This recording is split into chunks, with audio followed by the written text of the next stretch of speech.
శంకర్, వెన్నెల ఇద్దరూ కూడా పల్లిగూడెంలో చిక్కుకుపోవడంతో ఇద్దరిని ఇక ఆ ఊరు ప్రజలైతే పట్టుకుంటూ ఉంటారు. ఇక తప్పక వెన్నెలను రెడీ చేస్తూ ఇక వాళ్ళ ఊరి అమ్మవారి ఆలయం దగ్గరికి తీసుకొని వస్తూ ఉంటారు. అక్కడ ఇష్యూ చేయడం ఇష్టం లేక శంకర్ అయితే అమ్మవారి దగ్గరున్న తాళిబొట్టు తీసుకొని తన మెడలో అయితే కట్టడానికి ముందుకు వస్తూ ఉంటాడు. ఇది ఆ ఊరు పెద్దల సాక్షిగా ఇక శంకర్ ముందుకు వచ్చి తాళి చూపించేసరికి ఒక్కసారిగా వెన్నెల అయితే షాక్ అవుతూ శంకర్ వైపే చూస్తూ ఉంటుంది.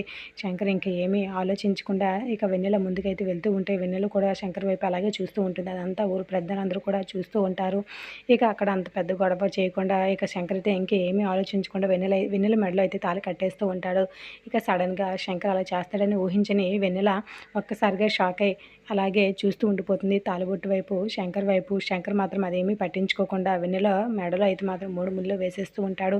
3 ముళ్ళు వేసి దూరంగా జరుగుతూ ఉండేసరికి ఇక సడన్గా వెన్నెల అయితే శంకర్ వైపు షాకింగ్గా చూస్తూ ఉంటుంది. తన మెడలో పడిన తాళి వైపు చూసి ఒక్కసారిగా షాక్ అవుతూ ఉంటుంది. సడన్గా ఇలాగా తాళి కడతాడని అస్సలు ఊహించలేదు. వెన్నెల ఇలా జరిగేసరికి షాకింగ్గా శంకర్ వైపే చూస్తూ ఉండిపోతుంది. తర్వాత ఈ విషయం తెలిసి నాగమ్మ ఏ నిర్ణయం తీసుకుంటుంది? శంకర్, వెన్నెల ఇంటికి వెళ్ళిన తర్వాత నాగమ్మ ఈ పెళ్లిని ఒప్పుకుంటుందా లేదా తన కొడుక్కి ఇచ్చి పెళ్లి చేస్తుందా? వచ్చే ఎపిసోడ్లో మిస్ కాకండి. ఇద్దరు episode like the video. Thanks for listening.